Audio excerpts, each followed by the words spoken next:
ठीक है। आप सब लोगों को नमस्कार। आज सुबह से पंजाब सरकार में आम आदमी पार्टी के मंत्री संजीव अरोड़ा जी के घर पे ईडी की रेड चल रही है। ईडी का काम है कि देश के अंदर अगर कहीं मनी लॉन्ड्रिंग हो रही है तो उसको रोकना, उसकी जांच करना। अगर इस मकसद से ईडी अपनी कार्रवाई करे तो हमें कोई परेशानी नहीं है। लेकिन जो हमने देखा कि जब से मोदी राज आया है इस देश के अंदर, सीबीआई भ्रष्टाचार के रोकने के लिए काम नहीं करती और ईडी मनी लॉन्ड्रिंग रोकने के लिए काम नहीं करती। वो सिर्फ और सिर्फ दूसरी पार्टियों को तोड़ने, उनके नेताओं को डराने, धमकाने और उन्हें बीजेपी में शामिल कराने का काम करती हैं। आज सुबह से जो संजीव अरोड़ा जी के घर पे कार्रवाई चल रही है वो भी उसी दिशा में एक कार्रवाई है।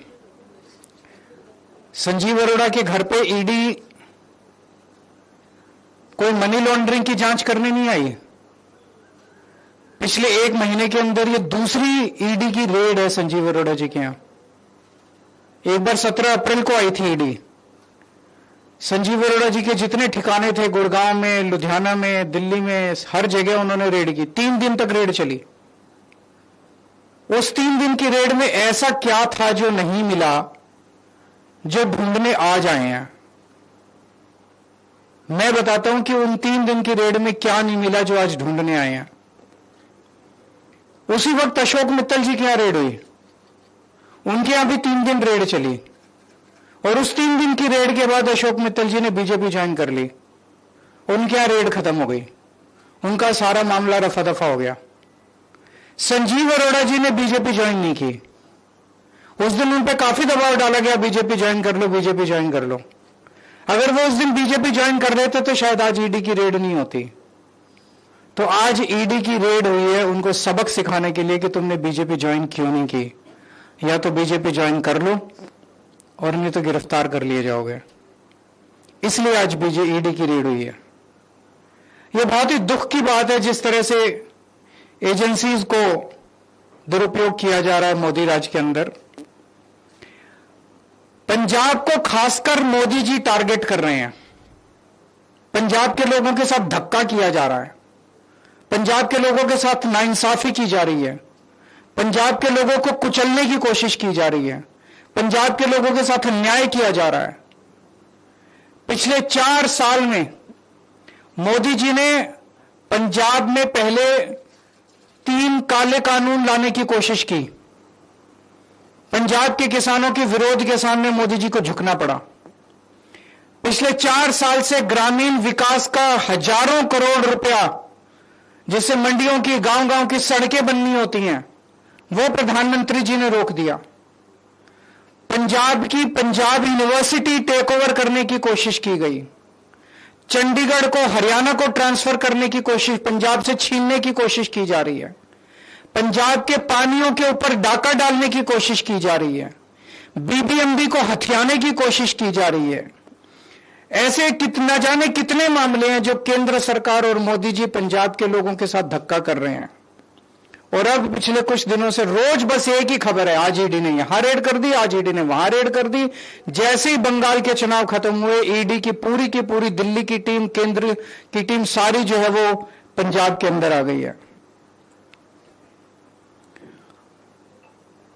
इनका मकसद कोई काला पैसा ढूंढना है, मनी लॉन्ड्रिंग ढूंढना नहीं है। आज से 10 साल पहले प्रधानमंत्री जी ने खुद अपने भाषण में शुवेंदु अधिकारी के खिलाफ भ्रष्टाचार के आरोप लगाए थे, संगीन आरोप लगाए थे। कोई देश का प्रधानमंत्री अगर किसी के खिलाफ संगीन आरोप लगाए तो छोटी बात नहीं है। ऐरे गहरे ने आरोप नहीं लगाए थे, बीजेपी के किसी स्पोक्सपर्सन ने आरोप नहीं लगाए थे, बीजेपी के किसी छोटे नेता ने। प्रधानमंत्री, भारत के प्रधानमंत्री ने शुवेंदु अधिकारी के खिलाफ आरोप लगाए थे। आज प्रधानमंत्री जी खुद उन्हें सीएम की शपथ दिला के आए हैं अपने हाथ से। अमित शाह जी ने हेमंत बिश्व शर्मा के खिलाफ भ्रष्टाचार के संगीन आरोप लगाए थे। उसको इन्होंने असम का मुख्यमंत्री बना दिया। अजीत पवार के खिलाफ प्रधानमंत्री जी ने खुद भ्रष्टाचार के आरोप लगाए थे, उसके 6 दिन के अंदर उसको महाराष्ट्र का उप मुख्यमंत्री बना दिया। शुभेंदु अधिकारी के खिलाफ ईडी नहीं जाएगी, ईडी संजीव अरोड़ा के खिलाफ जाएगी। हेमंत बिश्व शर्मा के खिल को गिरफ्तार नहीं किया जाएगा, गिरफ्तार केजरीवाल को किया जाएगा। अजीत पवार को गिरफ्तार नहीं किया जाएगा, गिरफ्तार मनीष सिसोदिया। क्यों? उन्होंने सबने बीजेपी ज्वाइन कर ली। तो इनका मकसद देश से भ्रष्टाचार दूर करना नहीं है, इनका मकसद मनी लॉन्ड्रिंग रोकना नहीं है, इनका मकसद केवल और केवल दूसरी पार्टियों के नेताओं को तोड़ के बीजेपी में शामिल करवाना है। आज पंजाब के अंदर इनके पास चुनाव लड़ने के लिए, खड़े करने के लिए नेता नहीं है, इसलिए दूसरी पार्टियों को तोड़ तोड़ के अपनी पार्टी में शामिल कराने की कोशिश कर रहे हैं। मैं मोदी जी को याद दिलाना चाहता हूं पूरी विनम्रता के साथ, पंजाब गुरुओं की धरती है। आज मोदी जी जो पंजाब के साथ अत्याचार कर रहे हैं, वो हमें उस वक्त की कई सौ साल पहले की याद दिलाता है जब औरंगजेब ने भारत के अंदर जगह जगह अत्याचार कर करके भारत के कई हिस्सों पे कब्जा कर लिया था। आज मोदी जी ने बेईमानी कर करके भारत के कई हिस्सों पे कब्जा कर लिया है। उसके बाद औरंगजेब की नजर पंजाब के ऊपर पड़ी। पूरे देश के बेईमानी पे कब्जा करने के बाद अब मोदी जी की नजर भी पंजाब के ऊपर पड़ी है। औरंगजेब ने पंजाब के लोगों के साथ खूब अत्याचार किया, मोदी जी भी पंजाब के लोगों के साथ खूब अत्याचार कर रहे हैं। लेकिन उस वक्त हमारे गुरु साहिबान ने औरंगजेब के अत्याचार का सामना किया, अन्याय का सामना किया और अपनी कुर्बानियां दी। उनकी कुर्बानियों से प्रेरित होकर आज पंजाब के लोग खड़े होकर मोदी जी के अत्याचार और अन्याय का सामना करेंगे और पूरे देश को मोदी राज के अन्याय और अत्याचार से मुक्ति दिलाएंगे। मैं मोदी जी को कहना चाहता हूं, 4 साल पहले भी आप पंजाब के साथ खिलवाड़ कर चुके हैं, जब आपने 3 काले कानून लाने की कोशिश की थी और पंजाब के किसानों के सामने आपको घुटने टेकने पड़े थे। आज आपने फिर पंजाब को ललकारा है, पंजाब इसको बिल्कुल बर्दाश्त नहीं करेगा।